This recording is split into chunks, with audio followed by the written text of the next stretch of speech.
कल कचनी में एक घटना घटी थी जिसमें एक इकलौते बेटे का दुखद निधन हो गया था और वहां पर एक सड़क दुर्घटना घटी थी जिसमें एक परिवार का चिराग बुझ गया था और उसकी एक सीसीटीवी फुटेज भी सामने आई है।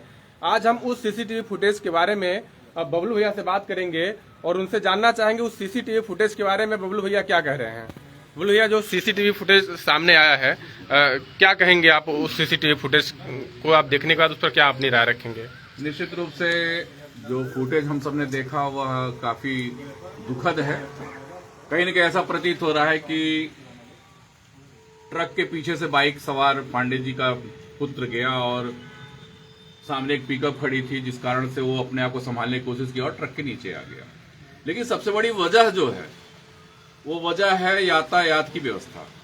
अगर यातायात व्यवस्था चुस्त और दुरुस्त रहती, नो एंट्री के समय में वह भारी वाहन उस रोड पे नहीं होता, तो निश्चित रूप से पांडे परिवार का वह लड़का आज हम सबके बीच में खड़ा रहता, ना कि काल के गाल में समा गया होता।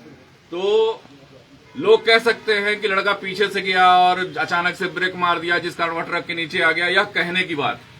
लेकिन सबसे बड़ी वजह तो है यातायात व्यवस्था का चुस्त और दुरुस्त ना होना, यातायात व्यवस्था में लगे हुए सैनिकों का अपने कर्तव्य का पालन न करना और न वाहन चालकों से कराना। इसकी मूल वजह है जिस कारण से कल की यह घटना घटित हुई है। अच्छा, जैसे कि सिंगरौली इतना ज्यादा राजस्व सरकार को देता है और सिंगरौली में सड़क की व्यवस्था ऐसी है कि एक गाड़ी, छोटी सी बाइक जो है वह आगे नहीं निकल सकती है। सिर्फ एक गाड़ी, मतलब एक बड़ी गाड़ी पूरे रास्ते को कवर कर ले रही है। इसके बारे में क्या कहेंगे आप? देखिए, हमारा सिंगरौली कभी न कभी सीधी जिले का अंश हुआ करता था, तहसील मुख्यालय हुआ करता था। सिंगरौली के राजस्व को देखते हुए, सिंगरौली की भौगोलिक स्थिति को देखते हुए सरकार ने इसे जिला बना दिया। लेकिन जिला बनाने के बाद जो मूल आवश्यकताएं होती हैं एक जिले को विकसित करने के लिए, इस दिशा में कोई पहल नहीं किया गया।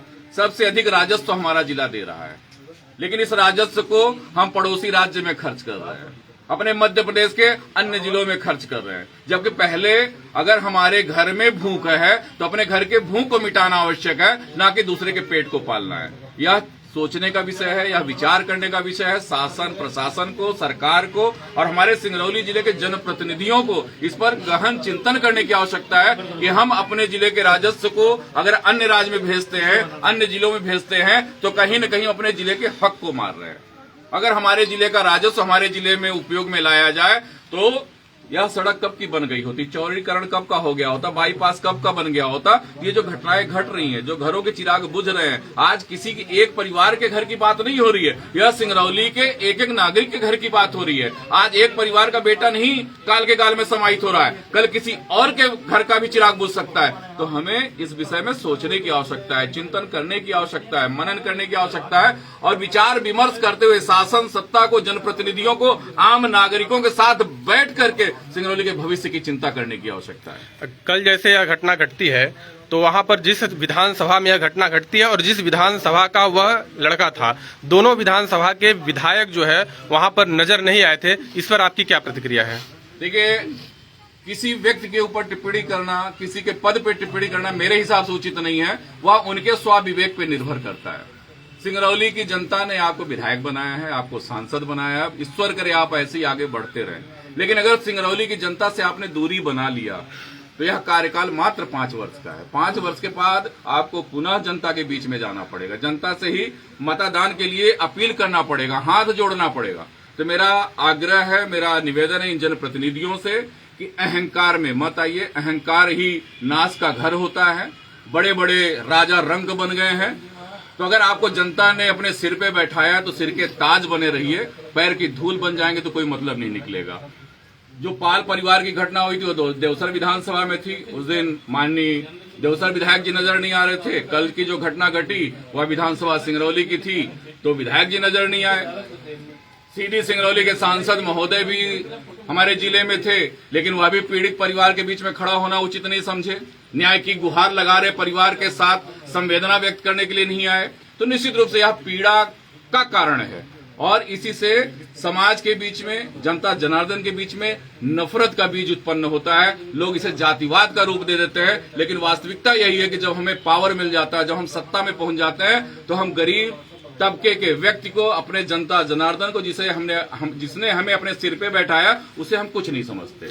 जिस बच्चे के इलाज के लिए माता पिता ने अपना सर्वस्व निछावर कर दिया, उस माता पिता को उस बच्चे की मौत के बाद सिर्फ 50,000 रुपए आर्थिक सहायता दी गई। इस पर आपकी क्या प्रतिक्रिया है? इससे अधिक दुख की बात और कुछ हो ही नहीं सकती है। एक देश, एक क्षेत्र, एक संविधान, एक विधान की बात करने वाले लोग आप सबके सामने कल क्या निर्णय लिए, यह सबसे बड़ा विचार करने का विषय है। पीड़ित परिवार को हम सब लोग साधुवाद देते हैं, जिन्होंने शासन और प्रशासन के दिए गए उपकार को ठुकरा दिया, और सिंगरौली की जनता को साधुवाद देते हैं, जिन्होंने स्वयं आगे आते हुए पीड़ित परिवार की आर्थिक मदद किया। शासन को, प्रशासन को, सरकार को, जनप्रतिनिधियों को आंख खोल के देखने की आवश्यकता है कि सिंगरौली के लोग चंद रुपयों में बिकने वाले नहीं हैं। आप उनके जमीन को नहीं खरीद सकते। अगर सहायता राशि की बात होती है तो परिवार का वह सदस्य चला गया, उसकी भरपाई कभी नहीं हो सकती। लेकिन परिवार चूंकि दुख की घड़ी में है, साल, 2 साल, 4 साल, कुछ परिवार तो जीवन भर अपने घर के सदस्य के गम में डूबे रह जाते हैं। उनके भरण पोषण के लिए आदमी प्रयास करता है कि उन्हें कुछ आर्थिक सहयोग मिल जाए। लेकिन कल का जो दृश्य देखने को मिला सिंगरौली जिला प्रशासन के द्वारा कि परिवार को 25-25 हजार के चेक दिए जा रहे थे,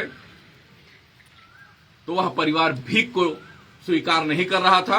इसके लिए वह परिवार बधाई के पात्र है। हम साधुवाद देते हैं, उनके पीड़ा की घड़ी में उनके साथ हैं, और जब भी जरूरत पड़ेगी सिंगरौली के किसी भी आम आवाम को यह टीम, जो संयुक्त संघर्ष मंच की टीम है, पीड़ित परिवार के साथ नजर आएगी।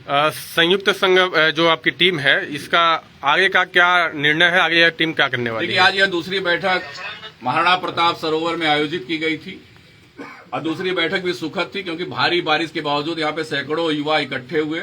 अगली बैठक खुटार में रखी गई है, खुटार बाजार में रखी गई है, जो शनिवार को दोपहर 2 बजे से आयोजित होनी है। क्योंकि सबसे अधिक घटनाएं जो घटती हैं वो परसौना से और रजमिलान मार्ग में घटती हैं। वहीं पे सबसे अधिक कोल परिवहन का कार्य भी चल रहा है, जिसके लिए हम लोगों ने शासन और प्रशासन को अनेकों बार आगाह किया हुआ है, चौड़ीकरण की मांग कर रखा हुआ है। लेकिन शासन और प्रशासन गहरी नींद में सोया है, वह किसी भी पहलू पे ध्यान देने को तैयार नहीं है। तो अगली बैठक ग्रामीणांचल में है। आपके चैनल के माध्यम से और आपके साथ खड़े अन्य जो भी चैनल्स हैं, सबके माध्यम से सिंगरौली की जनता से एक ही अनुरोध है, एक ही अपील है कि अधिक से अधिक संख्या में आप सब बैठक में पहुंचें, क्योंकि यह बैठक कोई राजनीतिक नहीं है, इससे किसी का निजी हित नहीं होना है। यह लड़ाई सिंगरौली के भविष्य को लेकर के है, सिंगरौली के एक एक नागरिक को लेकर के है। अगर आप अपने घरों से नहीं निकलेंगे तो यह लड़ाई भी असफल हो जाएगी, और हमारा यह सिंगरौली सदैव हंसी का पात्र बना रहेगा।